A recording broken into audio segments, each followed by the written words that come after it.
Welcome back, everybody. Today, we're going to build this dead flat assembly table. I am so overdue for a table like this. It makes putting furniture together so much easier when you know you have an accurate, flat work surface to build your parts on. I'm super excited. Let's get started. Cue the build process.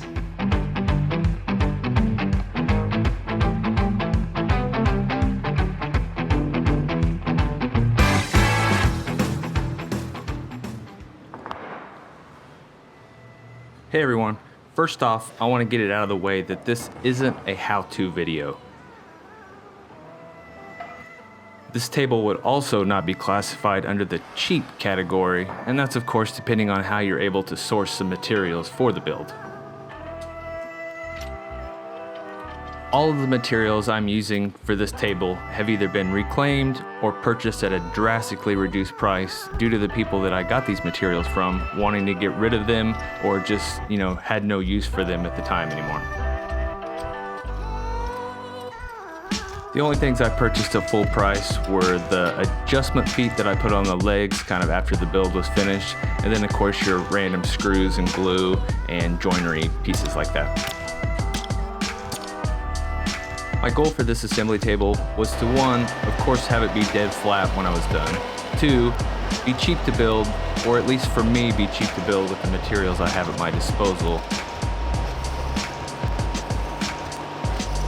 And then because I have access to these amazingly flat, straight, somewhat lightweight aluminum extrusions, I was going to try to build the ultimate assembly table that was going to be flat for a long time, and I knew that no matter where I moved it or what I did to it, it was going to stay flat and be an assembly table I could use for years to come.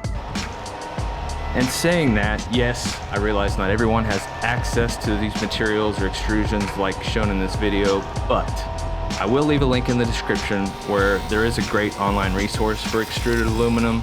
I'm sure a lot of people have heard of 80/20, and that's where a lot of this stuff comes from because they're one of the leading manufacturers of extruded aluminum parts. I'll leave a link in the description so that you can go there to their eBay store.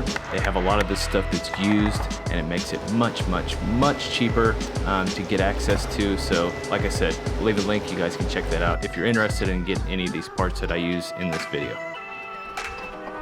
So to quickly catch up, I have a day job where I have a lot of access to damaged office furniture, and that's where the top from this table came from. It was from a really large desk. It is particle board, but it's almost 1.25 inches thick, and it has really thick, nice laminate on the top, so it makes a perfect top for an assembly table. The legs for this table actually came from a pallet that was used to haul massive crane parts where they had to hold a lot of weight. And yes, they're just pine, but these things actually measure, I think it was roughly 3 inches wide, and then I think the thickness is close to 6 inches. Sorry, swap that. 3 inches thick, 6 inches wide. So they're really strong. And then the oak cross pieces, like you see here, those were also part of the pallet from those same parts. They were kind of the runners that ran crossways on top of the big parts. So these pallets were made to hold really heavy parts. And after they were cleaned up, because they were left, of course, just in the rough state, I was able to clean them up on the joiner and planer, get them smooth and acclimated to my shop, and it turned out great. This stuff has stayed really straight, and after I got it all fastened in here, I couldn't be happier with it. The joinery is nothing fancy. I just cut kind of some lap joints to where these would not rack back and forth.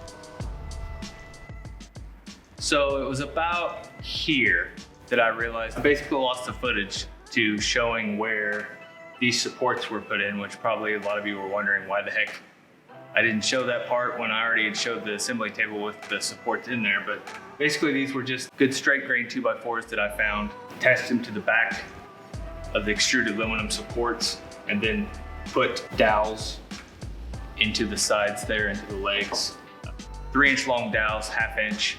So that should be more than sturdy enough. This thing is rock solid, so back to the video. Not even sure it was needed, but I did reinforce them with dowels, and I ended up using 4 dowels on each leg to be sure that they were sturdy. And then here I'm showing, because that is particle board, I wanted to at least put one middle support across there to be sure that it stayed flat on the 4-foot width surface, because, you know, as a lot of people know, particle board over time, it can droop a little bit if it's not supported correctly.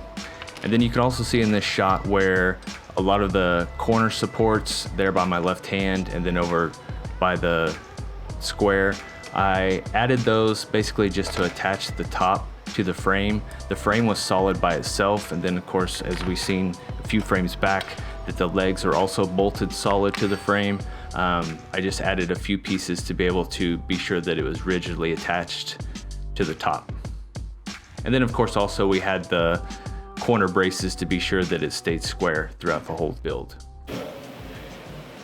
Hey guys, so I'm super excited to have this project done. It's gonna be a huge addition to my shop to have a surface that I know is really, really flat. So anything that I assemble on this table, I know that if it doesn't come out square, it's not the table's fault, it's gonna be my fault. As I stated in the title, this is going to be part 1 of this project. This was kind of the main build of the table, but in parts coming up, I'm going to add a lot of bells and whistles to this. For instance, one thing that I want to add is drawers underneath here. I'm going to make it really simple. I'm just going to have probably 4 or 5 drawers down the middle, and then on the sides I want to have shelves. The drawers I'm going to build so that they will slide on wood runners through either side. So if I'm on this side, I can pull it out. If I'm on that side, I can pull it out and have trays in there that will be open to both sides. And then at the top, I'm kind of excited. I'm not going to do traditional dog holes. I'm going to put some probably 1.25 by 6-inch slots across here. And then what I'll be able to do is take quick clamps or the small F-style clamps, be able to hook them down into there and be able to clamp things anywhere on the table with just traditional clamps. That way I don't have to worry about drilling a bunch of dog holes or weakening this tabletop anymore than I have to. So that's it, guys. Thanks a lot for watching. Stay tuned for the second part of this, maybe even a third part, but definitely a second part. Thanks again.